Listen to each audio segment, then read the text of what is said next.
অনুপ্রবেশ আটকাতে এবং অনুপ্রবেশকারীদের হঠাতে অল আউট অ্যাকশনে নেমেছে নতুন সরকার। রাজ্যে অনুপ্রবেশ ইস্যুতে রাজনৈতিক চাপানুতোর যখন তুঙ্গে, বাংলাদেশি অনুপ্রবেশকারীদের বিরুদ্ধে এবার কার্যত জিরো টলারেন্স নীতি নেওয়ার বার্তা দিলেন মুখ্যমন্ত্রী শুভেন্দু অধিকারী। প্রশাসন ইতিমধ্যেই জেলায় জেলায় হোল্ডিং সেন্টার তৈরির প্রক্রিয়া শুরু করেছে। বেআইনিভাবে এদেশে থাকা বাংলাদেশিদের চিহ্নিত করে ফেরত পাঠানোর কাজেও গতি আনা হয়েছে।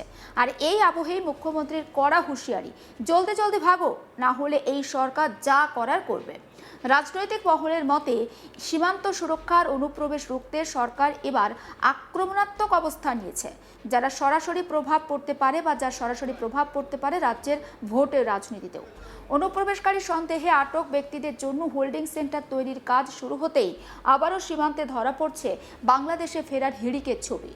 গত বছর রাজ্যে এসআইআর প্রক্রিয়া শুরু হওয়ার পর উত্তর চব্বিশ পরগনার হাকিমপুর সীমান্তে যে দৃশ্য দেখা গিয়েছিল, মঙ্গলবারও আরেকটা একই ছবি সামনে এসেছে। প্রশাসনের কড়াকড়ি বাড়তেই সীমান্ত এলাকায় নজরদারি বাড়ানো হয়েছে। মঙ্গলবার কল্যাণীতে প্রশাসনিক বৈঠকে যোগ দেন মুখ্যমন্ত্রী শুভেন্দু অধিকারী। বৈঠক শেষে সাংবাদিকদের মুখোমুখি হয়ে তিনি ফের জোরালোভাবে তুলে ধরেন সরকারের ডিটেক্ট ডিলিট ডিপোর্ট নীতি।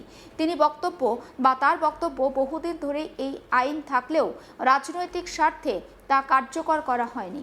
এবার দেশের এবং রাজ্যের স্বার্থে এই আইন কঠোরভাবে প্রয়োগ করা হবে। শুভেন্দু অধিকারী স্পষ্ট ভাষায় বলেন, বাংলাদেশি অনুপ্রবেশকারীদের ধরার পর কোর্টে পাঠানোর কোনো প্রয়োজন নেই। পুলিশ সরাসরি বিএসএফ এর হাতে তাদের তুলে দেবে। বিএসএফ ভারত সরকার আর বাংলাদেশ সরকারের মধ্যে থাকা চুক্তি অনুযায়ী তাদের বাংলাদেশি হিসাবে চিহ্নিত করে ফেরত পাঠাবে। তার দাবি, বেআইনি অনুপ্রবেশকারীদের বছরের পর বছর জেলে রেখে সাধারণ মানুষের করের টাকা খাওয়ানো কোনোভাবে গ্রহণযোগ্য নয়। মুখ্যমন্ত্রী আরও বলেন, আমাদের জেলে 3 মাস, 6 মাস বা 2 বছর রেখে চাল, ডাল, তেল, মাছ, ডিম, কাপড়, ওষুধ কেন দিতে হবে? এতে ভারতীয়দেরই ক্ষতি হচ্ছে, রাজ্যেরই ক্ষতি হচ্ছে।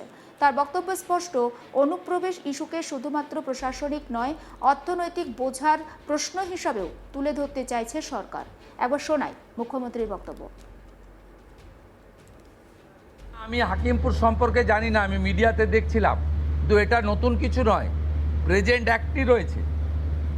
এবং আমরা বলে দিয়েছি যে বাংলাদেশের অবৈধ অনুপ্রবেশকারী তাদেরকে কোর্টে পাঠানোর কোনো দরকার নেই, আইনে নেই। সরাসরি পুলিশ নেবে এবং বিএসএফের হাতে হ্যান্ডওভার করবে। বিএসএফের যা ভারত সরকার বাংলাদেশ সরকারের সঙ্গে আছে এগ্রিমেন্ট, তাতে বাংলাদেশি প্রুফ করে হ্যান্ডওভার করে দেবে। আমাদের জেলে 3 মাস, 6 মাস, 2 বছর রেখে আপনার চাল, আপনার ডাল, আপনার তেল, আপনার মাছ, আপনার ডিম, আপনার কাপড়, আপনার মেডিসিন ওদেরকে দেব কেন? এটা তো ভারতীয়দেরই ক্ষতি হচ্ছে, আমাদের রাজ্যেরই ক্ষতি হচ্ছে। সেই জন্য আইনটা এতদিন ছিল ভোট ব্যাংকের স্বার্থে কেউ বা কারা ব্যবহার করেনি। আমরা ভোট ব্যাংকের বাইরে গিয়ে দেশের স্বার্থে, রাজ্যের স্বার্থে এই আইন কার্যকর করছি। রাজনৈতিক পর্যবেক্ষকদের মতে সীমান্তবর্তী জেলাগুলিতে অনুপ্রবেশের প্রশ্ন দীর্ঘদিন ধরে বড় রাজনৈতিক ইস্যু। বিরোধীদের একাংশের অভিযোগ, এই ইস্যুকে সামনে এনে সরকার ভোটের আগে ভারতীয়দের জাতীয়তাবাদের আবেগকে উস্কে দিতে চাইছে। যদিও সরকারের দাবি এটি সম্পূর্ণভাবে জাতীয় নিরাপত্তার আইন রক্ষার বিষয়। সব মিলিয়ে অনুপ্রবেশ রুখতে প্রশাসনিক কড়াকড়ি, হোল্ডিং সেন্টার চালু, দ্রুত ডিপোর্টেশন, এই 3কে সামনে রেখেই এখন আগ্রাসী কৌশলে এগোতে চাইছে নতুন সরকার। আর মুখ্যমন্ত্রীর সাম্প্রতিক বক্তব্যে স্পষ্ট, এই ইস্যুতে আগামী দিনে আরও কঠোর পদক্ষেপের ইঙ্গিত মিলছে। রাজ্যে অনুপ্রবেশ রুখতে আমরা দেখেছি যে কয়েকদিন আগে মুখ্যমন্ত্রী শুভেন্দু অধিকারী স্পষ্ট ভাষায় জানিয়েছিলেন, অবৈধ অনুপ্রবেশকারীদের বিরুদ্ধে কঠোর পদক্ষেপ নেওয়া হবে। ভারত সরকারের পক্ষ থেকে 2025 সালের 14ই মে তারিখে একটি গুরুত্বপূর্ণ নির্দেশিকা পাঠানো হয়। সেই নির্দেশিকায় বলা হয়, অবৈধ বাংলাদেশি অনুপ্রবেশকারীদের সরাসরি বিএসএফ এর হাতে তুলে দেওয়ার আইনি প্রক্রিয়া চালু করতে হবে। মুখ্যমন্ত্রী আরও জানিয়েছেন, সিএএ এর আওতায় যারা পড়বেন, অর্থাৎ আইনে উল্লেখিত 7টি ধর্মের মানুষ এবং যারা 2024 সালের 31শে ডিসেম্বরের মধ্যে ভারতে এসেছেন, তাদের কোনোভাবে হয়রানি বা আটক করতে পারবে না পুলিশ। তারা নাগরিকত্ব সংশোধনী আইনের আওতায় সুরক্ষা পাবেন।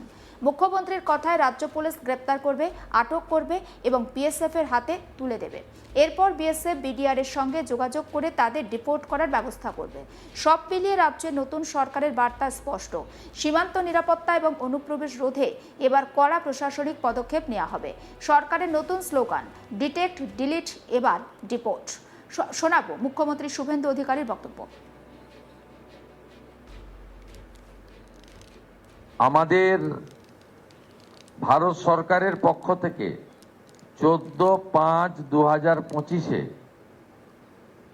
যারা অবৈধ বাংলাদেশি অনুপ্রবেশকারী তাদেরকে সরাসরি বিএসএফ এর হাতে হ্যান্ডওভার করার জন্য একটি নির্দেশিকা এবং তার সঙ্গে একটি আপনার অবৈধ অনুপ্রবেশকারীদেরকে হ্যান্ডওভারের আইন ভারত সরকারের পক্ষে under secretary government of India Pratap Singh Rawat পাঠিয়েছিলেন।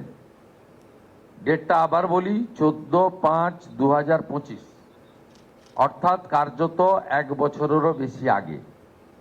পশ্চিমবঙ্গের আগের সরকার তারা একদিকে শরণার্থীদের সিএএ দেওয়ার ক্ষেত্রে বিরোধিতা করেছে, অন্যদিকে এই গুরুত্বপূর্ণ সুযোগ বা আইন ভারত সরকার যেটা দিয়েছিলেন তাকে কাজে লাগেননি। আজ থেকে আমরা এই আইন কার্যকর করলাম। এর ফলে সিএ এর অন্তর্ভুক্ত যারা, অর্থাৎ সিএতে বলা আছে 7টা কমিউনিটি বা ধর্ম পালন করা লোকেরা, তারা সিটিজেনশিপ অ্যামেন্ডমেন্ট অ্যাক্টের আওতায় আসবেন এবং তাদেরকে যারা 31/12/2024 পর্যন্ত এসেছেন তাদেরকে কোনো পুলিশ কোথাও হ্যারাসমেন্ট ডিটেন্ট করতে পারবে না। সিএ এর আওতায় যারা নেই তারা হলেন কমপ্লিটলি অবৈধ অনুপ্রবেশকারী ইনফিল্ট্রেটার্স।